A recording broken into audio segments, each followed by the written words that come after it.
Mouhamed Sénégal bi fi nekk ak ngëm bu dee fi da boo ko woo bu dee jom a boo ko woo nit ñi nekk ngir baas kii moo ñu may jom lu bëri ndax mu daa ñëw dinu góor yi métti ñii récité ko di ko récité moom su ma def suñu borom bu ndajeel billaay wala ngaa doo ñu duma ndax kii kenn du moom parce que mais man ba nga jàngatee combat Lac Rose Quench tey bi waaw combat de relance la waaw parce que Lac de Guiers tey Lac Rose tey waaw buñ doon séntu Ama Baldé di fa séntu Boy Niang waaw moom fa lañ ko doon séntu dëgg la mais lamb waxul dëgg mais comme tant que yàlla fii y a l'espoir combat bi nag dafa nekk combat bu am solo ci carrière am combat la boo xam ne tey mun na ko permettre mu envisager waat defaat carrière bu honorable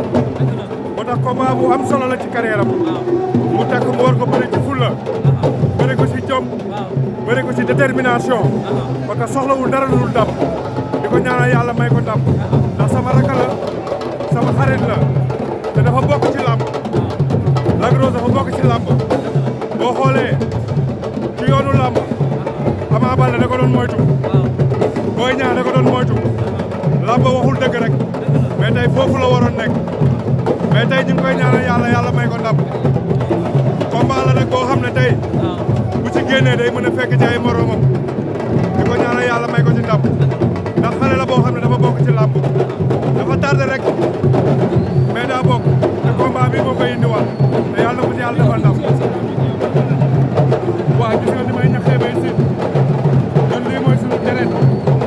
lii la ñu xam bu luñ mën di nekk bu ñu ñëwee bu ñu déggee ndënd yi rek bu ñu mën a toog ci kaw laa nekkoon ba phase bi tollee dama koo tuur si kaw doyelu ma wàcc àggalee ko ci suuf moo fi ne te du dëj moo fi ne changé position wala bokkuñu mentalité wala bokkuñu idée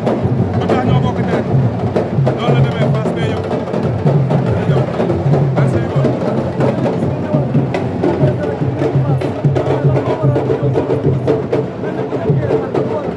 waaw li ko waral mooy combat bi daf ñu ñor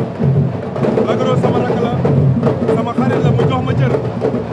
lu mu nekk daf may wax lu mu dugg daf may wax ak ki nga xam ne tey moo yor léppam muy Pa Abdou Boy di sama xarit ñuy partagé lu bëri tey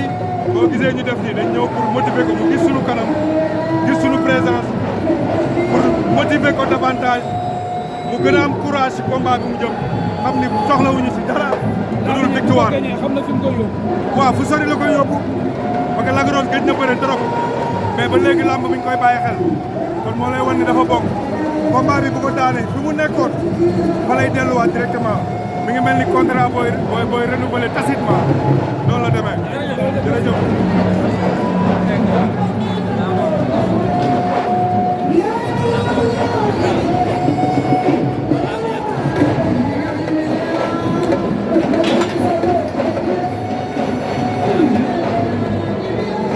jaajëf jaajëf kontaan si yow Iba Kane